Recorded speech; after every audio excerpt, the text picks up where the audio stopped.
and welcome to TTELT, Teaching Tips for English Language Teachers, a program of educators worldwide. I'm your host today, Melanie Gobert. This week's guest is Hind Elyas. Hind joins us from Niagara College in Saudi Arabia. Her topic will be the Think Aloud technique. Welcome, Hind. What is the Think Aloud technique exactly? Okay, thank you very much. I'm very happy to be here. And the Think Aloud is a technique that helps it teaches students to think about their thinking while they're reading. And it helps you, it's a strategy used to model how readers think as they read.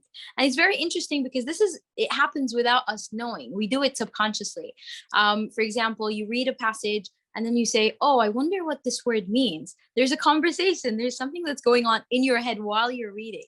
So this is, we're trying to teach students how to do this while they're consciously aware of the thinking process that happens while we're reading. And how do you explain the Think Aloud process to students? Imagine you were teaching a class.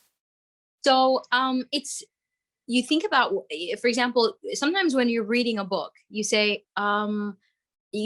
read and then, or you start thinking and then someone says, what did you say? It's like, no, I wasn't talking to you. I was just thinking aloud. So we do it even without, not only for reading. So what we do is we model what we want our students to do when they're reading. So a good way to start or introduce the Think Aloud process to students, I did it with my class. You hold the book and you stand on one side of the classroom and you tell them, I'm going to read, or you don't even need to tell them, you demonstrate, you model. So you stand on one side of the classroom, you're reading a book. So let's say, for example, it was Cinderella. Once upon a time, there was an unhappy girl named Cinderella. So the book is open. You close the book and you look up and you look like you're thinking, I wonder what the word Cinderella means. I'll look it up or I'll look it up in the dictionary. Or for example, I wonder what the word unhappy means. I'll look it up in the dictionary. So you open the dictionary and you do what you want your students to do while they're reading. You can also highlight the difficult words and write them down. Whatever you want your students to do, you do it and you model the strategy, and that helps the students know the difference between thinking and reading. There's another way to do it. You can stand on one side of the room for thinking, and then you walk to the other side of the room for reading. Reading is first. So you read and then you move. And then just by observing you, they will know how it's done. And then you can also prepare some questions for the student. So while you're thinking, while you're reading, what do I know about the story? What do I know about this strategy? What do I know about this lesson, this grammar topic? It could be about anything. What do I think I'll learn? And that's the brainstorming we do and eliciting we do at the beginning when we introduce a topic to our student. Then after they read a paragraph, they ask themselves, do I understand all these words? Do I understand what this paragraph means? Do I have a clear picture in my head? And it's very interesting because while we're reading, we create a picture in our heads. If we're reading a novel or a story, we do create a picture and we do have an image. And sometimes when it's interesting when you create this image in your head, you know the characters, you know what's happening, you create the setting in your head. And sometimes when you have a book and then you actually watch the movie, it's disappointing because that's not what was in your head, right? So that's it's a very interesting strategy and it's very helpful. And what are some other questions that students need to think about during this process? So during this process, they need to think about a few questions. What do I know about this story? Or what do I know about this topic? What will I learn? Do I understand all the key concepts? Do I have a clear picture in my head? What is the most important? What's the most important information that I've learned during this process? Do I understand everything clearly? does it fit with what I already know? How has my perception changed? So normally when we read something or we have an idea about something, we have background knowledge, and then after reading, our knowledge changes. Information might be adapted, or maybe we had wrong information, misconceptions. So has anything changed? Is it clear now, etc.? And what are the reading strategies? What are the 6 reading strategies during the Think Aloud process? So there are lots of different strategies, and these are very useful. First of all, we have visualizing. Can they see this in their heads? Can they imagine? Are they able to? And it's good. It's a good idea to give them a video, or just something to draw their attention, to connect it with something that they're familiar with. So do I see it? Can I actually see this in my head? The second one is evaluating.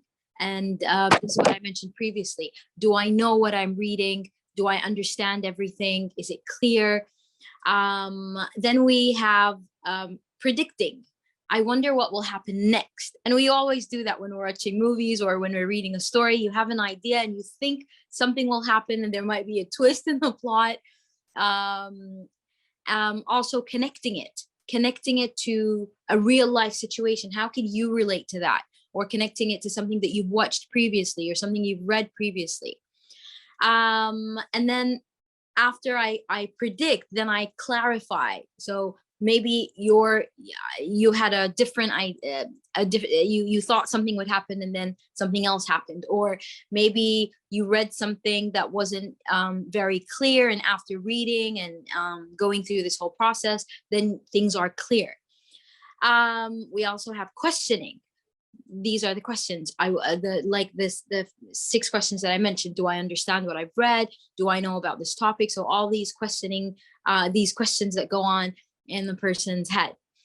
And that's it. So visualizing, evaluating, predicting, connecting, clarifying, and questioning. And how do Think Alouds help teachers?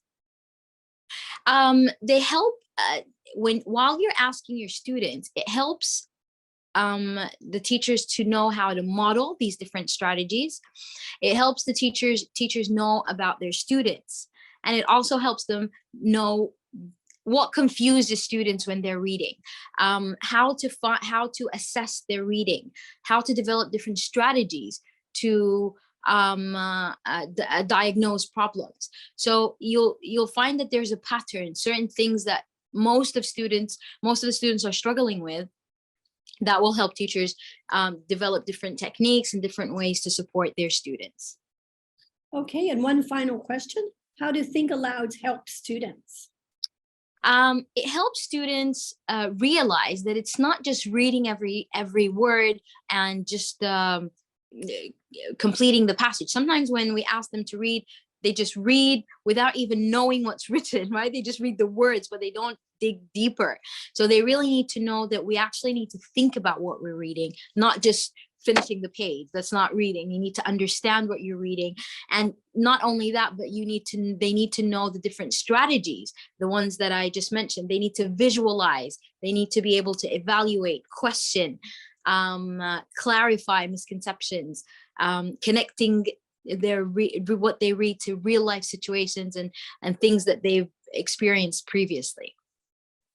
Okay, I do have one final question, and it's about the difference between fiction reading and nonfiction reading. You know, most people who grow up in English households start off with fiction reading, and this really helps with things like visualization and other things you've mentioned. But for a lot of our students, it's all about the nonfiction reading, right? So yeah. How do you bridge that? How do you bridge that with students?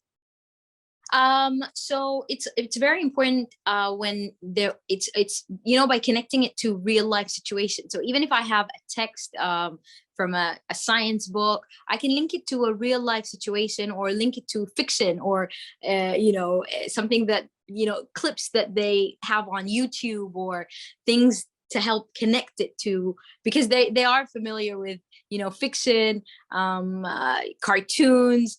It's a good idea to introduce things that they see in fiction reading and link it to nonfiction reading.